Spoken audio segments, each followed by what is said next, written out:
Beberapa waktu yang lalu saya mendapatkan kesempatan untuk memberikan pelatihan kepada para mahasiswa di salah satu kampus ya. Temanya itu adalah tentang motivasi belajar atau lebih tepatnya atau lebih spesifiknya adalah tentang apa yang harus kita lakukan ketika kita dalam keadaan jenuh ya, ketika kita mengalami kejenuhan dalam proses belajar kita. Nah, saya jawab ya. Di awal materi yang saya sampaikan adalah tentang kenapa kita bisa jenuh dalam belajar. Nah, menurut saya paling tidak ada 3 hal yang membuat kita jenuh dalam belajar. Yang pertama itu adalah karena belajar itu memang tidak sebentar ya. Jadi belajar itu kan membutuhkan waktu yang sangat lama, yang sangat panjang. Ya kita hitung saja misalnya dari SD, SMP, SMA dan bahkan perguruan tinggi S1 gitu ya, 6 tahun ditambah 3 ditambah 4 tahun berapa itu? Sudah belasan tahun ya. 6 tahun ditambah 3 ditambah 3 dan kemudian ditambah 4, belum lagi kalau kemudian kita hitung S2 dan bahkan S3-nya. Artinya memang belajar itu membutuhkan waktu yang tidak singkat. Karena itu pula ya kita mendengar ada banyak ungkapan tentang tentang betapa panjangnya durasi belajar kita. Bahkan kalau kemudian kita mengenal Malcolm Gladwell ya dengan teorinya 10.000 jam, kita pun mengetahui bahwa untuk menjadi orang expert, untuk menjadi orang great ya, untuk menjadi orang yang unggul, ternyata membutuhkan durasi belajar itu selama 10.000 jam.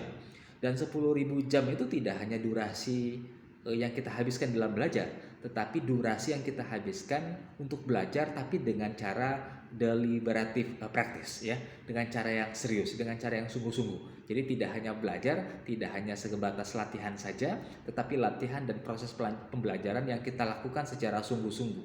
Artinya apa?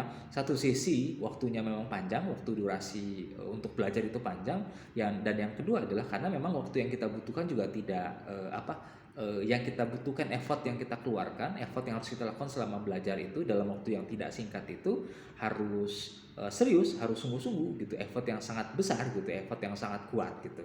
Nah ini faktor utama, faktor pertama yang membuat kenapa kemudian kadang proses belajar, proses pembelajaran yang kita lakukan membuat kita mengalami kejenuhan karena waktunya sangat panjang. Dan yang kedua adalah kenapa kemudian kita sering mengalami kejenuhan, boleh jadi karena kita mempelajari sesuatu yang tidak kita sukai gitu. Jadi kita mempelajari sesuatu yang sebenarnya tidak kita minati gitu. Nah, kalau seandainya yang kita pelajari itu adalah sesuatu yang kita suka, sesuatu yang kita minati, boleh jadi kejenuhan itu tidak menghinggapi diri kita. Walaupun sebenarnya itu tidak bisa menjadi jaminan juga ya. Walaupun kita belajar sesuatu yang kita sukai, sesuatu yang kita minati, ya tentu kejenuhan itu akan senantiasa bisa mendatangi kita.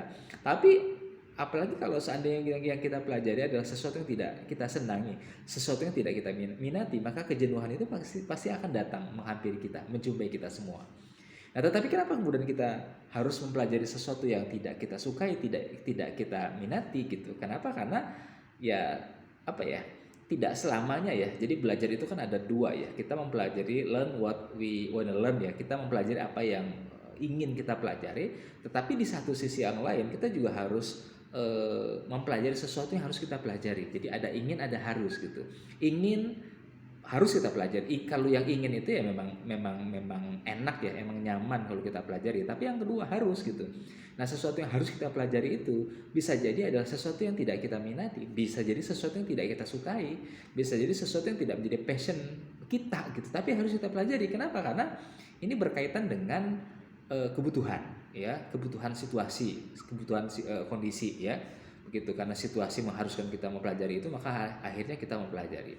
Nah, itu yang kedua. Yang ketiga yang membuat kemudian kenapa kita bisa ya jenuh dalam proses pembelajaran adalah karena kita bisa jadi belajar dengan cara yang salah, belajar dengan cara yang tidak tepat, sehingga walaupun yang kita pelajari adalah sesuatu yang kita suka, tapi diajarkan dengan cara yang tidak tepat, atau kitanya belajar dengan cara yang tidak tepat ya, tidak sesuai dengan gaya belajar kita, maka boleh jadi memang kejenuhan itu akan mendatangi kita. Maka Anda bayangkan kalau tiga-tiganya ada, waktunya lama, yang kita pelajari sesuatu yang tidak kita suka, dan cara kita mempelajari, cara kita belajar juga tidak sesuai dengan apa yang menjadi style ya, atau gaya belajar kita, maka kejenuhan itu akan senantiasa datang pada kita. Lalu apa yang harus kita lakukan?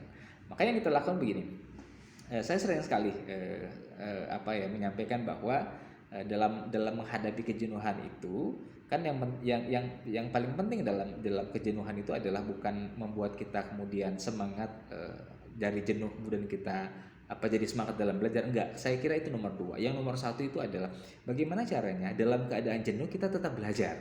Ya, jadi bagaimana caranya dalam keadaan jenuh kita tetap belajar.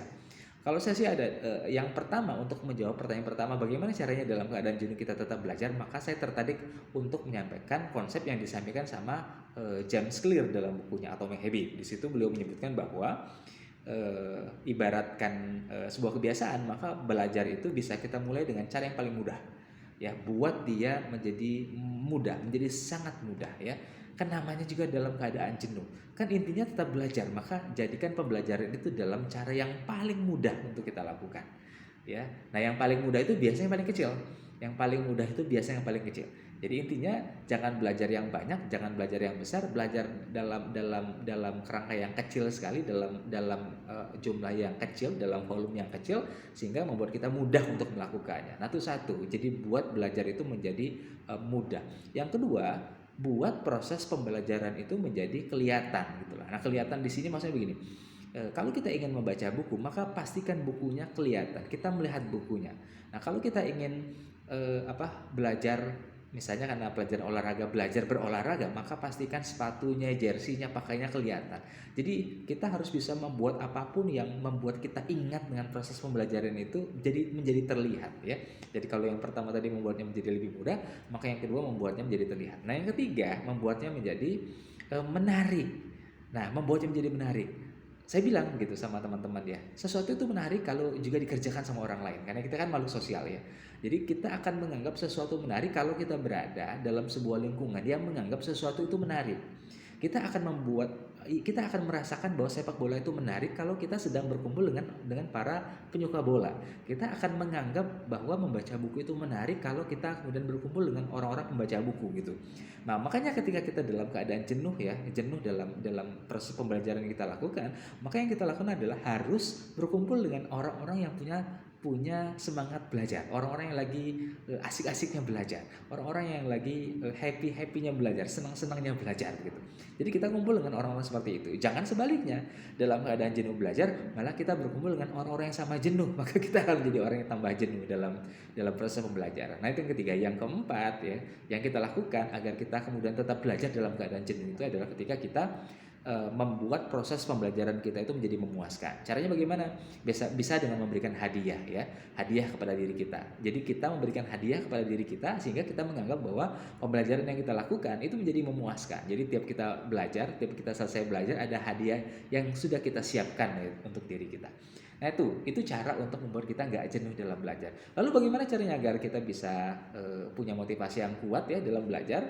Nah, kalau bagi saya adalah yang pertama, kita harus punya tujuan. Ya, kita punya motivasi. Nah, motivasi itu biasanya berasal dari tujuan ya. Misalnya kita ingin membahagiakan orang tua kita ingin membahagiakan keluarga kita ingin membahagiakan pasangan kita, anak kita ya. Jadi tujuan dari proses pembelajaran itu kita buat sebanyak mungkin sehingga ada banyak motivasi yang muncul kepada diri kita. Ya, teman-teman bayangkan ya, misalnya belajar karena untuk membahagiakan orang tua, sekaligus membahagiakan istri, sekaligus membahagiakan anak. Paling tidak ada 3 tujuan mulia yang membuat kita punya motivasi yang kuat. Jadi itu satu ya, punya tujuan. Yang kedua, teman-teman, miliki keyakinan ya, untuk berhasil. Ya, miliki keyakinan bahwa kita akan berhasil dalam proses pembelajaran kita.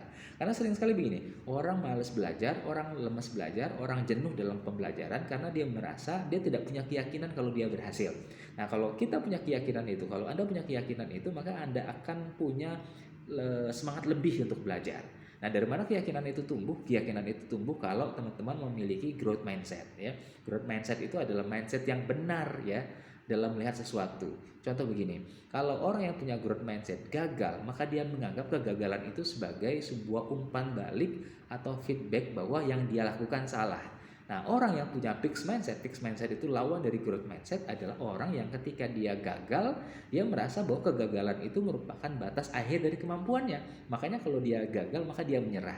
Nah, miliki growth mindset. Kalau teman-teman punya growth mindset, maka teman-teman akan punya keyakinan untuk berhasil gitu. Jadi yang pertama tadi punya tujuan, yang kedua adalah punya growth mindset.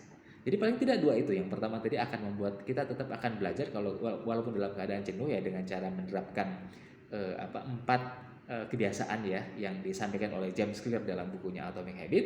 Maka yang kedua tadi saya bilang tentang bagaimana kita menemukan tujuan kita dan membuat atau menemukan keyakinan kita untuk berhasil. Jadi punya tujuan dan punya growth mindset. Dua hal ini itu disampaikan oleh kalau tidak salah Profesor Angela Duckworth ya dalam bukunya Grit.